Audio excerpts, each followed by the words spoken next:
Kita awali dengan informasi pertama. Saudara Kapolresta Banda Aceh mengungkapkan sepanjang tahun 2024, tingkat kejahatan baik kriminal maupun narkoba menurun dibandingkan tahun lalu. Meskipun demikian, kriminal dan narkoba masih mendominasi di kota Banda Aceh tahun ini.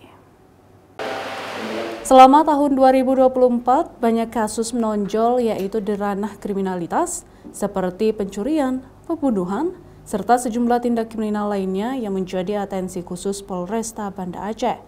Selain itu, ada kasus narkoba yang cukup menonjol di Banda Aceh selama tahun 2024, di mana banyak kasus penyelundupan narkotika jenis sabu menggunakan Bandara Sultan Iskandar Muda, Plang Bintang, Aceh Besar.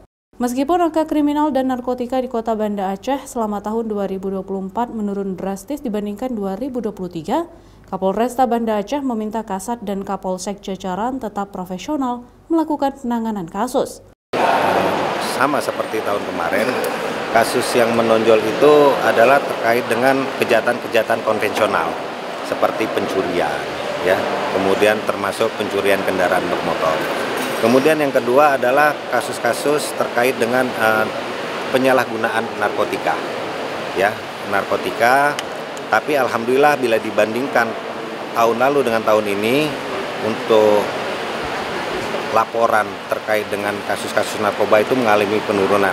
Walaupun untuk barang bukti itu tidak menurun signifikan, hampir mirip tahun kemarin dengan tahun ini.